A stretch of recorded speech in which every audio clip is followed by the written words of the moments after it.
Et yo, bienvenue sur le K-Sui Show. Ici, on parle nutrition, fitness, lifestyle, développement personnel. Le tout pour vous apprendre à être la meilleure version de vous-même. L'épisode d'aujourd'hui vous est ramené par Kev's Kitchen, nouveau juice bar situé au route de Montou 10, 1201 Genève. Vous y retrouverez le meilleur jus de fruits fraîchement pressé de la ville, des smoothies protéinés. Shout out à mon préféré, le Uptown. Il est délicieux. Si vous ne l'avez pas encore goûté, je vous invite à aller checker ça. Il y a également des cafés, des piadines qui sont délicieuses. Ma préférée perso, c'est la Pesto Nini, mais plein d'options encore une fois. Donc, si vous êtes dans le coin, ne ratez pas l'occasion d'aller soutenir ce commerce local. Sinon, j'espère que vous allez bien. On traverse une période assez compliquée. Je tiens à remercier tous les participants de la team No Bullshit qui ont fait l'achat des e-books entraînement à la maison.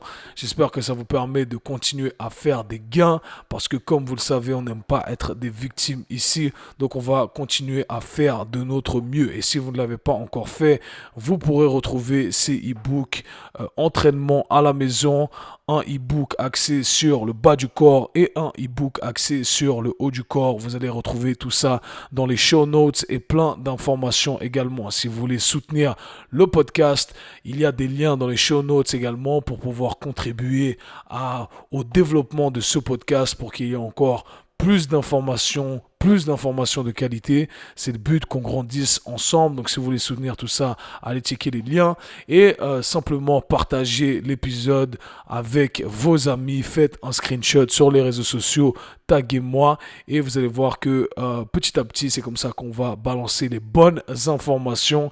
Et je sais que c'est compliqué de faire le tri dans ce monde où il y a énormément de bonnes et de mauvaises informations. Ok? Mais dans l'épisode d'aujourd'hui, j'ai décidé d'aborder un sujet intéressant, les douleurs au dos. Ok, souvent j'ai déjà abordé ça ici et là dans différents podcasts, mais je me suis dit que j'allais faire un podcast consacré uniquement à ça parce que j'ai reçu pas mal de DM ces derniers temps, des gens qui se plaignent de douleurs au dos.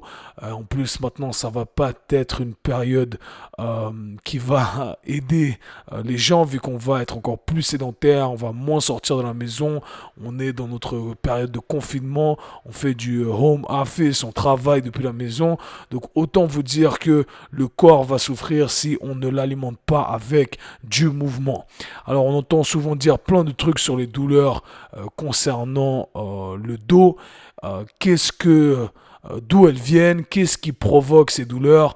On entend des bonnes et des mauvaises informations. Et encore une fois, avec Kevin, on vient faire le tri. Donc, je vais vous donner mon avis là-dessus et comment il faudrait approcher tout ça. J'ai fait également une classe pour les débutants, ceux qui n'ont pas participé encore à mes programmes de Kin Stretch ou des programmes en face à face avec moi individualisés. Une mini-série avec des classes qui sont très courtes, to the point, qui vous expliquent exactement comment approcher votre colonne vertébrale, l'entraînement de votre colonne vertébrale. Donc c'est vraiment des classes qui sont courtes, ça dure entre 15 et 30 minutes avec une partie introduction qui est très courte et deux classes bonus. Donc voilà, c'est vraiment là où il faut commencer et c'est là où je commence avec peu importe qui je travaille. Donc, je vous invite à aller checker tout ça si vous n'avez pas participé à d'autres programmes avec moi. Mais je n'en dis pas plus. Pourquoi on a mal au dos? Let's get it. Ok team, pourquoi on a mal au dos? Je vais répondre à une question existentielle ici que tout le monde se pose ou tout le monde s'est déjà posé parce que je sais qu'on est quasi tous passés par cette phase-là où on a mal au dos. Alors avant de commencer, je tiens à dire que c'est pas si simple que ça. C'est très très très complexe comme sujet. Quand on aborde le sujet de la douleur, il n'y a pas de réponse toute faite, il n'y a pas de conclusion rapide, contrairement à ce qui nous est présenté. C'est un peu mon débat toujours dans l'industrie du fitness et de la santé, c'est qu'on a tendance à simplifier, sursimplifier les choses qui sont complexes, compliquées, et à rendre les choses simples, trop compliquées. Je ne sais pas si j'ai dit ça dans le bon sens, mais voilà, vous m'avez compris. Donc, l'idée, c'est vraiment de se dire, ok, je vais partager avec vous mon processus de pensée, comment j'analyse les choses et j'espère pouvoir développer votre esprit critique, d'accord? Parce qu'après, vous pourrez choisir si ça a du sens pour vous ou si ça n'a pas de sens. Si vous êtes un auditeur du K-Su Show, eh bien, je pense que c'est parce que ce que je dis, ça a du sens et vous voulez continuer à en apprendre plus. Donc, encore une fois, je suis passé par là, j'ai fait des centaines d'erreurs, j'ai travaillé avec des centaines et des centaines de personnes qui avaient différents symptômes et voilà, je vais aborder tout ça. Alors, j'ai déjà abordé ce sujet ici et là dans différents podcasts, mais j'ai jamais vraiment pris le temps de m'attarder uniquement là-dessus dans un épisode. Alors, la douleur au dos, c'est souvent douleur en général, hein, pour ceux qui étudient la science de la douleur, c'est catégorisé sous trois grosses catégories. D'accord? On a un facteur social à prendre en considération, un facteur psychologique à prendre en considération et un facteur biologique, physiologique à prendre en considération. C'est comme ça que ceux qui étudient la douleur nous décrivent cette science-là. Okay? Donc en gros, ce que ça veut dire que la douleur, elle est quelque part entre ces trois grands cercles que je viens de mentionner. Okay? Donc le problème avec ça, c'est qu'on se retrouve avec des gens qui viennent et qui nous disent « Ah, mais votre douleur de dos, c'est dans la tête parce qu'il y a un facteur social, psychologique. » J'entends des gens qui viennent vers moi et qui me disent « Ah, mon médecin me dit que mes maux de dos, c'est uniquement dans ma tête parce que le médecin ne voit rien à l'image. » Par conséquent, s'il ne voit rien sur l'image, eh bien, ce n'est pas vraiment là, ce n'est pas physiquement là, c'est dans votre tête. Encore une fois, je pense que ce n'est pas la bonne approche. Aucun médecin ne devrait dire ça à aucun moment.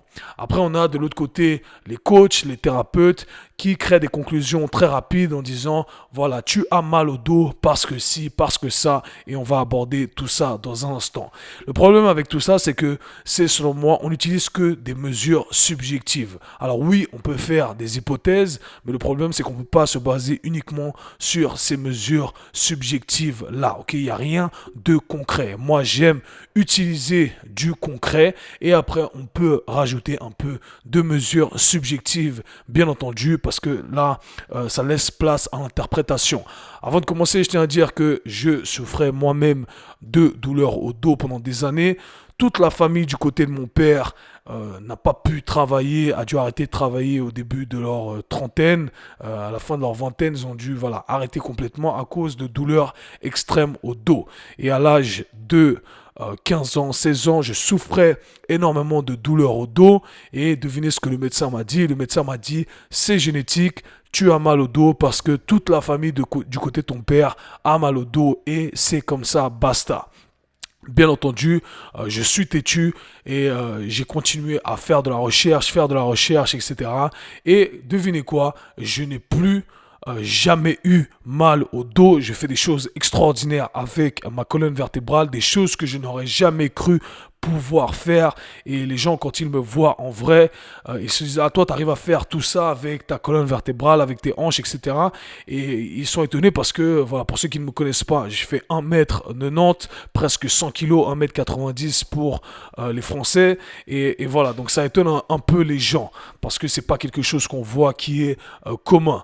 Mais voilà, le corps, quand on comprend comment ça fonctionne, quand on comprend le principe de l'adaptation, eh bien, le corps peut faire des choses extraordinaire. Alors, à tous ces médecins qui m'ont dit que c'était génétique, que j'allais souffrir de douleurs chroniques au dos, les mecs, suivez-moi sur Instagram, vous allez voir des choses extraordinaires.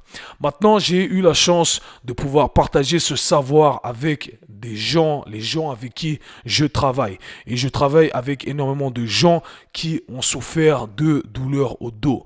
Des gens qui ont eu des scolioses. J'ai de très bons clients à moi qui ont des scolioses. J'ai jamais revendiqué pouvoir réaligner la colonne vertébrale, d'accord? Mais ce que je peux dire, c'est que même en ayant des scolioses et en ayant des douleurs au dos, eh bien, on a réussi à se débarrasser de ces douleurs au dos. Ces gens-là n'ont plus vraiment de douleurs chroniques au dos. Également, j'ai travaillé avec des patients qui avaient double, triple hernie discale, qui n'arrivaient n'avait plus à se brosser les dents, se baisser sur le lavabo. Et en s'entraînant avec moi, eh bien, on s'est débarrassé de tout ça. On peut s'entraîner à nouveau, on fait les choses comme il faut. Et j'ai posté déjà tout ça dans mon feed Instagram. Donc si vous voulez remonter un peu, voir quelques posts, vous allez retrouver des choses. Et ceux qui me suivent dans les stories également. Donc ce que je dis là, c'est du concret, c'est ce que je viens partager avec vous. Donc je me suis dit que dans un premier temps, on allait faire un truc. On allait énumérer les causes qui nous sont communément présentées par les coachs, les thérapeutes, les médecins et attention, les gourous d'Internet. Parce que quand vous avez mal au dos, vous allez taper sur Internet pourquoi j'ai mal au dos et tu as le blog de Sophie qui a fait 30 jours de fitness et qui vous dit voilà, il faut faire la planche. Non, je rigole, je connais pas Sophie, attention. J'ai choisi un autre avatar pour ceux qui se moquaient de Joséphine et de mon gars Joe. Donc voilà, toujours des nouveaux avatars. J'essaie d'innover à chaque fois. Donc, pourquoi on a mal au dos? Souvent, on nous donne des causes, ok? Des causes qui sont un peu déjà toutes faites. Et je vais essayer de démonter un peu tout ça parce que vous connaissez Kevin et qui est suisse. J'aime bien démonter tous ces mythes pour que ça ait du sens à la fin. Alors, la première cause qui revient tout le temps et tout le monde vient me voir en disant la même chose. Ouais, j'ai mal au dos parce que j'ai une mauvaise posture. J'ai déjà abordé ça dans plusieurs épisodes. Donc, je vous laisse regarder tout ça dans les épisodes du K-Sui Show. La posture, ce n'est pas synonyme de maux de dos, ok? Il n'y a pas, selon ma définition, de bonne ou de mauvaise posture.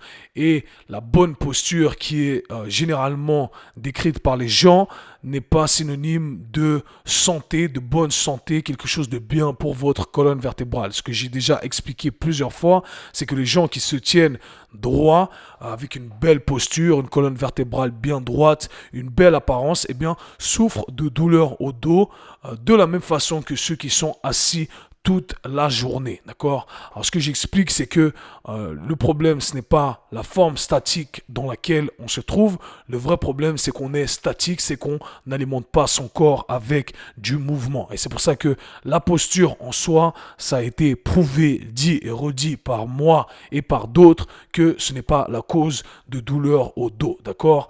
Maintenant, on sait que le mouvement, c'est essentiel. Donc, vous l'avez déjà entendu dire plein de fois, mais la bonne posture, c'est la prochaine posture. Donc plus vous bougez, plus vous alimentez votre corps, c'est comme ça qu'on garde ses articulations en bonne santé. La deuxième chose qui revient souvent, c'est ce qu'on appelle en anglais dit anterior pelvic tilt. Je suis pas sûr de la définition en français encore une fois. Donc pour ceux qui sont des experts, les professionnels qui écoutent tout ça, en français, corrigez-moi, mais je crois qu'on appelle ça l'antéversion pelvienne. En gros, c'est quand votre bassin est tourné, d'accord, et que vous créez cette cambrure au niveau du dos, d'accord, et on a également la rétroversion pelvienne. Je crois qu'on met la faute un peu sur les deux. Donc en gros, on dit que quand vous avez cette antéversion pelvienne, vous avez certains muscles qui sont faibles et certains muscles qui sont suractivés et ça met un stress sur votre dos, donc ça crée des douleurs au dos. Et je l'ai déjà expliqué plusieurs fois, il n'y a pas de muscles trop actifs ou de muscles pas actifs, d'accord? C'est pas comme ça que votre corps fonctionne, ce n'est pas comme ça que votre système nerveux fonctionne. Donc ça, ce n'est pas une des causes des douleurs au dos. Encore une fois, ça revient peut-être à la première chose que j'ai mentionnée, la posture, la façon dont vous vous tenez. Eh bien, ce n'est pas la cause de vos douleurs au dos. Donc là, pour ceux qui regardent cette vidéo sur YouTube, vu que je vais publier ça sur les deux, vous voyez, je suis sur ma chaise et je suis constamment en train de bouger un petit peu parce que c'est comme ça que, au final, on doit alimenter sa colonne vertébrale. Donc, même en étant assis, on peut continuer à bouger sa colonne vertébrale et c'est comme ça que on se fait du bien. Un truc que j'entends souvent aussi, les douleurs au dos sont causées par un manque d'activation de certains muscles. Okay? Vous avez mal au dos parce que vos fessiers ne sont pas activés. Alors, vous pouvez faire un test très simple chez vous. Okay? Même si vous avez mal au dos, ce serait encore mieux. D'accord? Vous êtes assis et vous vous levez. Ok, je viens de me lever de ma chaise et vous savez quoi? Mes muscles fessiers étaient activés. Voilà, extraordinaire. Les muscles fessiers étaient activés, ok? Votre corps sait exactement quand il doit activer quoi. Et ce n'est pas le coach du coin, d'accord? Le thérapeute du coin, le docteur du coin qui vous regarde et qui dit vos muscles là, eh ben, ils n'ont pas été activés quand vous avez fait cet exercice-là. C'est impossible à voir ça à l'œil nu. Peu importe ce qu'on vous dit, c'est totalement impossible, c'est du mytho. Vous demandez à un neuroscientist, un neurologue, j'imagine en français, de vous dire comment le système nerveux fonctionne, qu'est-ce qu'on connaît sur le système nerveux. Il va vous dire que c'est très complexe et vous demandez au coach du coin, au thérapeute du coin, au docteur du coin. Il va vous dire oui, votre système nerveux n'a pas utilisé ce muscle avant l'autre. Qu'est-ce que t'en sais, mon gars? Ok? Qu'est-ce que t'en sais? Encore une fois, je ne sais pas qui a lancé cette mode, mais c'est complètement faux. C'est quelque chose de beaucoup trop complexe pour qu'on puisse le voir à l'œil nu. Alors, un autre truc qui revient aussi souvent, une autre cause mentionnée par les professionnels de la santé, c'est la chose suivante. Vous avez des fléchisseurs de la hanche trop tendus, c'est trop tight. Et ça me fait rire parce que l'autre jour, j'ai eu un cas avec un client à moi qui revient vers moi et qui me dit Kevin, mes douleurs de dos, au dos, sont causées par mes fléchisseurs de la hanche parce qu'ils sont trop tendus. Le physio m'a dit ça. Et je dis mais comment le physio t'a dit ça? Comment il a pu évaluer que tes fléchisseurs de la hanche étaient trop tendus? Et il m'a dit ben, il a pris son doigt, il a touché mes fléchisseurs de la hanche, mon psoas, et il a dit voilà, mon psoas est trop tendu. Et là, j'ai éclaté de rire. Alors encore une fois, comment on estime au toucher que quelque chose est trop tendu et qui par conséquent va créer des douleurs au dos? C'est encore une fois très subjectif, c'est basé sur rien du tout de concret encore une fois. Ce n'est pas ça qui va dicter vos douleurs au dos. Et c'est impossible encore une fois de déterminer, encore une fois sur quelle échelle on détermine ce qui est tendu, ce qui n'est pas tendu. Vous touchez le psoas de quelqu'un et vous dites voilà ça c'est tendu. Mais encore une fois, selon un praticien à un autre praticien, eh bien, les réponses vont être différentes parce que ce que moi j'estime être tendu, eh bien pour l'autre, ça ne va pas être tendu parce que le toucher, encore une fois, c'est assez différent et c'est propre à l'interprétation. Et encore une fois, ce n'est pas parce qu'un muscle est contracté ou tendu selon la perception de ce professionnel de la santé que c'est forcément ce qui va créer des douleurs. Donc le mythe encore une fois du fléchisseur de la hanche tendue, encore une fois, ce n'est pas la cause primaire de vos douleurs de dos, d'accord? C'est toujours plus complexe, c'est jamais la faute d'une seule chose. C'est tout ce que j'essaie de dire ici. Et si vous travaillez avec quelqu'un qui vous dit vous avez mal au dos parce que c'est ça, eh bien, croyez-moi, cette personne est très limitée dans son savoir. Un autre truc que j'entends souvent, c'est les ischios tendus. C'est pour ça que vous avez mal au dos parce que vous avez les ischios tendus. Eh bien, le même principe qu'auparavant, oui, c'est l'idée derrière. Ça, il y a de l'idée derrière, mais c'est pas aussi simple que ça, d'accord? Ce n'est pas parce que vous avez les ischios tendus que vous avez mal au dos. Je connais énormément de gens qui ont les ischios tendus et qui n'ont pas mal au dos, d'accord? Donc, ce n'est pas aussi simple que ça, et encore une fois, c'est très subjectif, d'accord? Donc, c'est le seul truc qu'il faut garder en tête, c'est qu'on ne peut pas pointer du doigt exactement ce que c'est comme ça, d'accord? Donc, moi, ce que j'utilise, quel est mon processus de pensée quand je travaille avec quelqu'un? Mon processus de pensée est très simple. On a tous une activité qu'on pratique, d'accord, une activité externe du sport, d'accord, nos activités sportives respectives, et pour certains pas du tout, d'accord, juste une activité à la maison. Ce qu'on sait, c'est que pour maintenir une articulation en bonne santé, eh bien, il faut la bouger, il faut produire du mouvement, et c'est comme ça qu'on vient régénérer de nouvelles cellules, donner cette information à notre système nerveux. Donc, peu importe ce qu'on fait, on doit donner du mouvement à notre corps. Donc, c'est le premier truc que je vais essayer d'introduire à mes patients, à mes clients, les personnes avec qui je travaille. Ok, donc le mouvement, c'est règle numéro 1, peu importe ce que vous faites. Un truc qui nous relie tous, peu importe l'activité physique qu'on fait, c'est que on est tous des Homo sapiens. Donc si on est tous des Homo sapiens, on est soumis à cette même règle qui va définir la santé de nos articulations. Donc comment je pense quand j'analyse la colonne vertébrale. Je me dis, ok, la colonne vertébrale, elle devrait être capable de faire ça chez un Homo sapiens.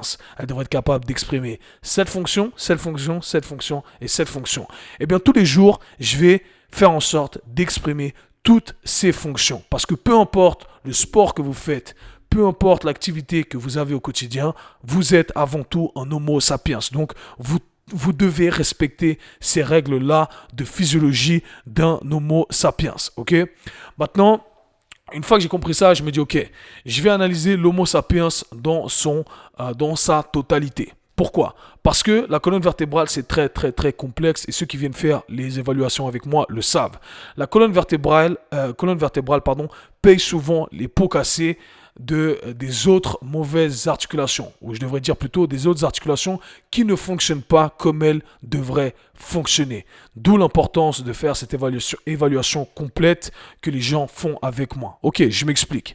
Alors, si votre épaule ne fonctionne pas comme une épaule devrait fonctionner, eh bien votre corps va quand même faire en sorte d'exprimer le mouvement que vous voulez exprimer avec votre épaule. Or, cette épaule est limitée.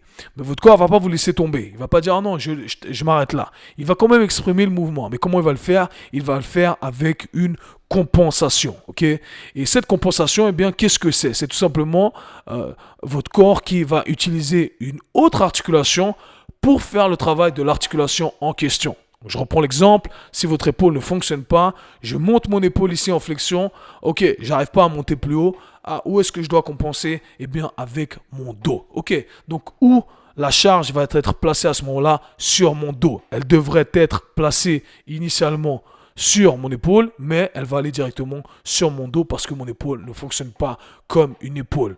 Pareil pour une autre articulation, la hanche, ok, la hanche directement reliée à notre bassin, d'accord, quelque part. Si la hanche ne fonctionne pas comme une hanche, eh bien, qu'est-ce qui va se passer? Ça va influencer notre dos. Si je n'arrive pas à ramener ma hanche dans l'espace pour exprimer la fonction de la hanche, eh bien, mon corps va dire, hey, la hanche, elle ne peut pas aller là-bas, mais t'inquiète, je ne vais pas te laisser tomber. Je vais y aller quand même, mais je vais y aller en utilisant mon dos. Bam! Et le stress qui devait être initialement placé sur la hanche va être placé sur le dos. Donc vraiment le premier truc à prendre en considération, c'est de se dire, ok, je vais analyser le corps dans sa totalité et je vais utiliser des mesures objectives, d'accord? Donc là, c'est pas moi qui laisse mes feelings me guider, d'accord? Mes sentiments me guider, des idées préconçues que j'ai pu avoir d'un livre ou d'autres choses. Non, je vois exactement, ok, son épaule, elle peut pas faire ça. Donc si son épaule ne va pas faire ça, je sais que dans le contexte que la personne va vouloir exprimer dans son sport, eh ben, je sais que son dos va compenser à ce moment-là. Et c'est aussi simple que ça. C'est une mesure objective et on est tous d'accord dessus. Et c'est tout ce que je peux analyser pour ma part. Ok? Donc, je regarde ça, je me dis, ok, elle a pas son épaule, le dos prend les pots cassés. La personne n'a pas une hanche qui fonctionne comme une hanche, le dos va prendre les pots cassés. Et si on continue à mettre un stress répété sur les mêmes zones, eh bien, c'est normal qu'au bout d'un moment, ça lâche, que ça casse, qu'on est mal, ok? Donc ça, c'est vraiment le premier truc à prendre en considération. C'est que la zone où on a mal, ok, c'est pas forcément là où le problème commence, d'accord? Donc, si on regarde le début de cette équation, de ce problème ici, j'ai un problème à l'épaule, ça finit en douleur au dos. Ça peut arriver. J'ai un problème à la hanche, ça finit douleur au dos. Et le problème, parfois, c'est qu'on s'attarde que sur le dos. Alors, oui, vous avez mal au dos, on s'attarde que sur la zone où on a mal. C'est vraiment l'approche conventionnelle aujourd'hui. Alors, je regarde le dos, mais tant que j'ai pas réglé la source du problème, la vraie cause du problème, eh bien, j'aurai toujours mal au dos, peu importe si ce qu'on fait pour le dos, c'est bien ou pas, d'accord? Si mon dos va toujours compenser pour le manque de performance des autres articulations, eh bien, j'aurai toujours mal au dos. Alors après, vous posez sûrement la question, vous dites, ouais, mais attends, j'ai mal au dos, je dois quand même regarder mon dos. Et la réponse, c'est oui, ok? Donc, ça se fait simultanément, si vous voulez. Il n'y a pas d'étapes séparées. Maintenant, parlons de la colonne vertébrale en soi. La colonne vertébrale est composée de plusieurs vertèbres. Une grosse erreur qu'on a aujourd'hui dans nos têtes, qu'on nous a mis dans nos têtes, c'est que la colonne vertébrale, c'était un truc, c'était une articulation.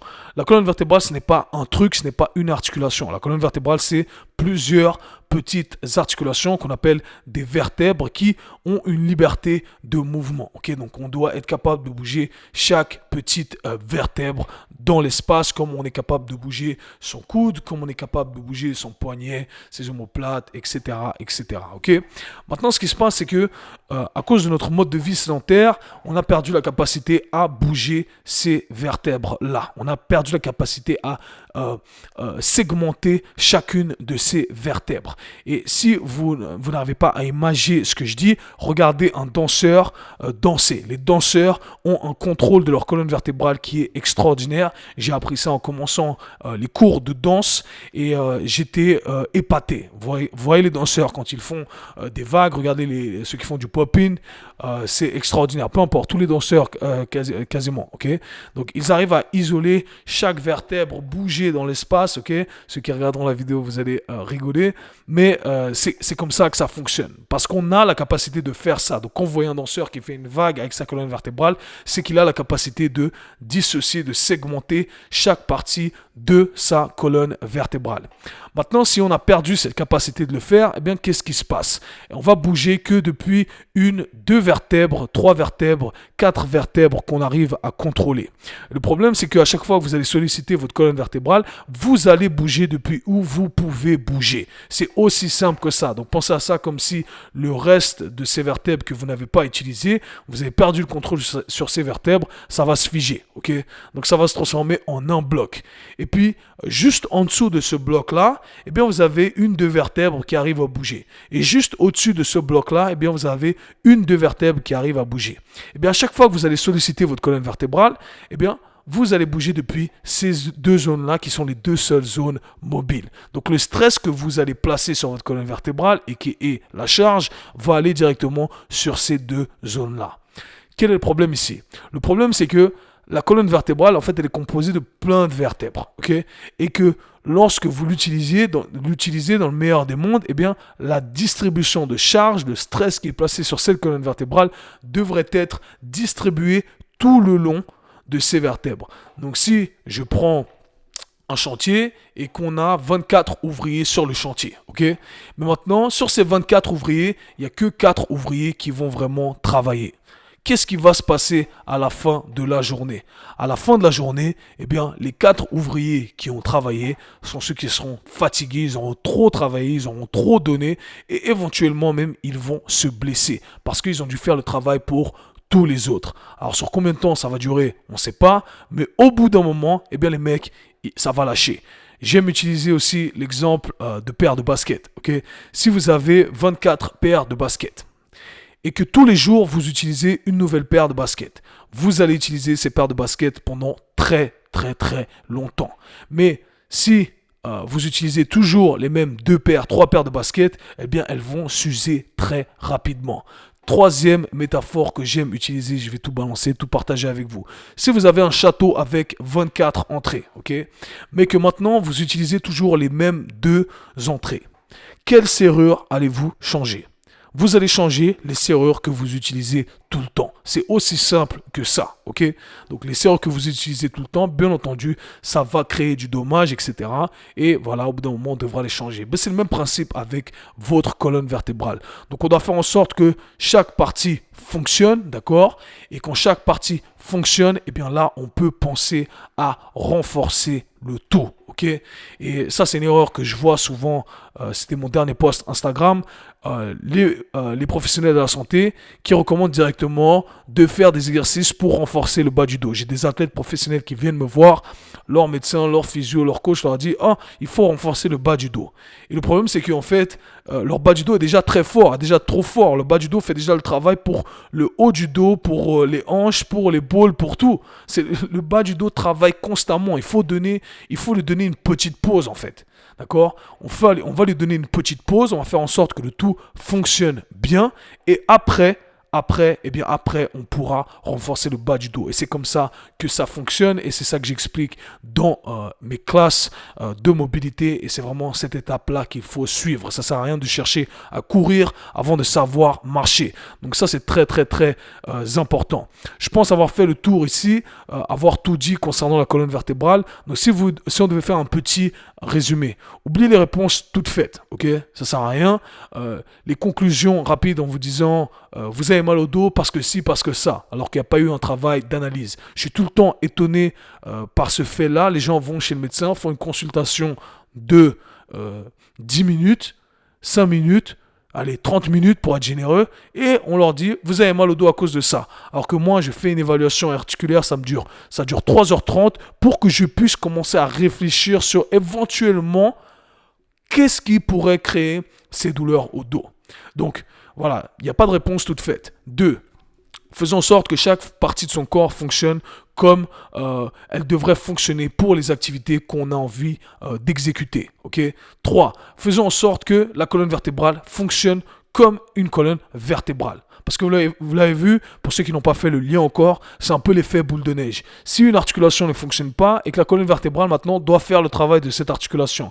Maintenant, si cette colonne vertébrale est aussi dysfonctionnelle, c'est-à-dire qu'au sein de la colonne vertébrale, il y a une mauvaise distribution de charge, les 2 vertèbres qui sont les seules à fonctionner vont faire le travail de toutes les autres vertèbres et de ces articulations qui ne fonctionnent pas. Donc vous voyez un peu cet effet boule de neige là. Donc les choses doivent se faire par étapes. Ensuite, vous pouvez apprendre à contrôler votre colonne vertébrale et à la fin, vous pouvez chercher à renforcer le tout. J'espère que cet épisode vous aura aidé et si c'est le cas, n'hésitez pas à le partager. Encore une fois, ce sont des années de travail, d'études, d'apprentissage avec des gens beaucoup plus intelligents que moi et surtout des années de pratique. Et ce que je partage avec vous, bien entendu, il faut l'appliquer et il faut le répéter. L'adaptation, ça se fait uniquement à travers le temps. Donc il n'y a pas une méthode qui va être faite un jour pour qu'il y ait un résultat sur votre colonne vertébrale, d'accord? Il y a des gens qui viennent me voir qui souffrent de douleurs au dos depuis 20 ans et après une semaine ils disent « Ah, j'ai toujours mal au dos ». Ben oui, tu as toujours mal au dos parce que l'adaptation, elle ne se fait pas du jour au lendemain, d'accord? J'ai posté déjà ça sur YouTube, un client à moi avec qui ça a pris 4 ans avant de pouvoir faire un progrès significatif au niveau de la colonne vertébrale. Oui, mais ça fait 35 ans qu'on a mal au dos. Donc, si vous comparez la timeline, on est plutôt bon. Mais ça ne va pas venir en une semaine, ça ne va pas venir en 2 semaines. Bien entendu, ça va dépendre de à quel point vous êtes régulier dans vos entraînements. Mais dans tous les cas, team, on est ensemble et on se parle très bientôt. Peace. C'était le K-Swiss Show. Si vous avez apprécié le podcast, abonnez-vous, partagez-le avec vos amis. À très bientôt.